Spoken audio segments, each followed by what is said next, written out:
Okay, this is the 14th executive axiom, and I've named it Copying Stifles an Organization. Now, one of the things that I've learned from working with organizations is that they love to copy, you know, and you can just look across different organizations with things like best practices and things of that sort. And so, what's the differentiator if everybody's copying each other? Well, there isn't. So it loses a lot. A lot is lost uh, in the translation. So, but organizations do love to copy, and you look at how many organizations use Lean and Six Sigma. I mean, you can just go through most large organizations, and those are the go-to types of methods to do things. Uh, Lean has an abundance of problems associated with applying it to service industry, and you don't have to look far. I mean, look at uh, healthcare. We got engineers that came from manufacturing going into hospitals and saying, "Look, what I've done. I've got all this stuff I learned in manufacturing, where Lean came from, and look at all the wonderful things that I've done." But anybody seen healthcare costs go down? I haven't. Um, and if a method is working well, then costs should go down and quality should go up. And this isn't happening. And it isn't happening for a number of reasons I'll get into in a little bit. Um, Six Sigma to me has never really worked. I've gone through all of their training and things of that sort. And there's the item that you pull out of Six Sigma to use are statistical process control charts. That's pretty much it. Sure, can correlate some data, but the rest of it's pretty much junk. Um, so the other thing that happens is that people bring things from other organizations, especially executives. They'll hire an executive from another organization. They'll bring all these things that they did, and it could have been a competitor that they were at, or maybe a similar industry. And this executive was really good at doing things at that organization, and that doesn't work out well. And again, I'll get to the problems here in just a second.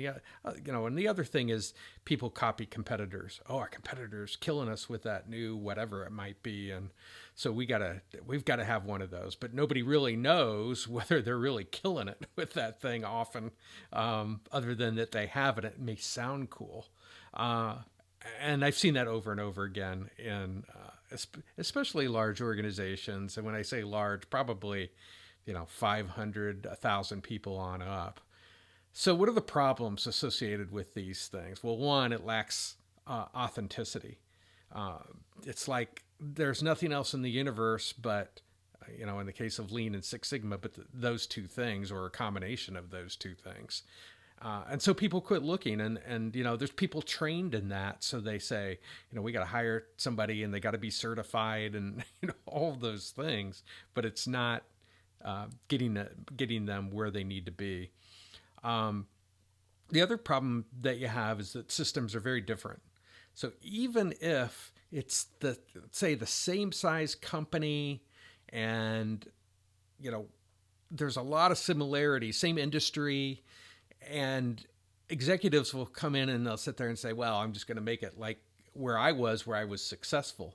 But then they immediately run into problems. And the problems that they run into are that the employees are different, the customers are different, the processes are different, the technology is different, the leadership is different. So, just taking something from an organization that you came from and trying to implement it in the new organization completely will blow up in your face.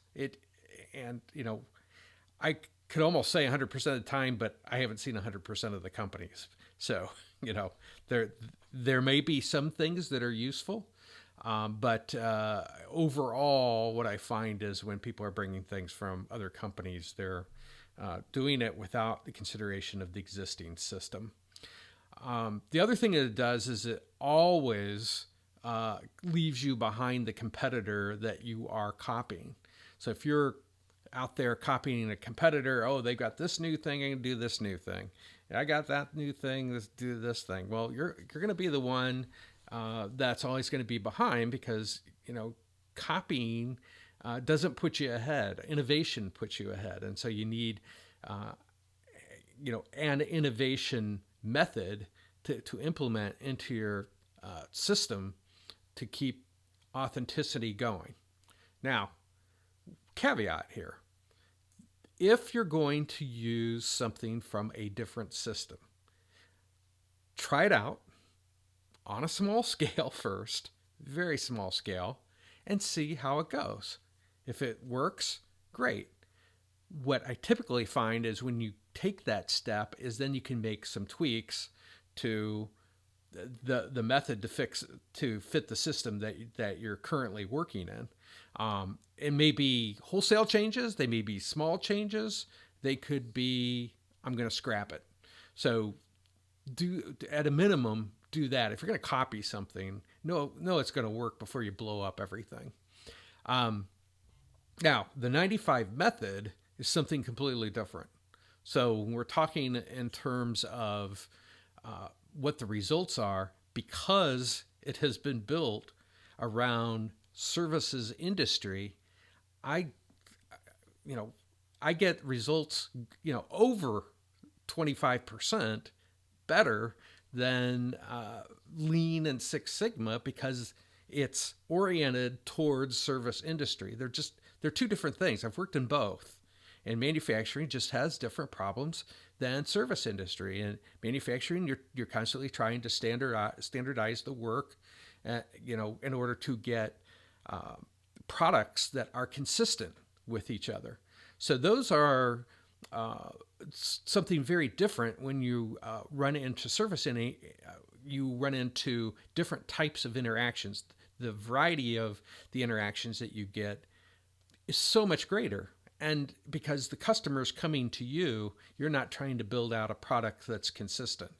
So that alone is one thing that is very different than some of these methods that are out there. And I don't mind being the one that does it a lot better, because customers love that, because their competitors haven't picked up on this method. The the biggest difference that I see in the 95 method and most of the other methods are, I go after systemic changes, deep changes within the organization, whereas most other methods are going after process changes. And I use the analogy, it's overused, but it's rearranging the chairs on the Titanic. There are things going, what difference does it make if you improved a process and saved, $1,000 a month in a system that's sinking because, it has other systemic issues? You have to get to those systemic issues. And my method takes you through step by step how to get to those systemic issues within your organization, because most of the time when I walk in, the executives are working on the wrong problems. So what do you do then? And this goes beyond being effective and efficient, right? So that's a lot of the basis of my entire system, is make you more effective, build a system that can provision services to customers in such a way that it makes it greater than anything else that can be done, because the process changes just aren't going to have the relief. So anyway, that's what I wanted to cover this week. And I think this is an important axiom, how, copying that, this idea of authenticity, this idea that systems are different, how it always leaves you behind the competitor when you're copying someone else. It's something for you to think about. So that's what I would cover this week. And remember, there is always a better way.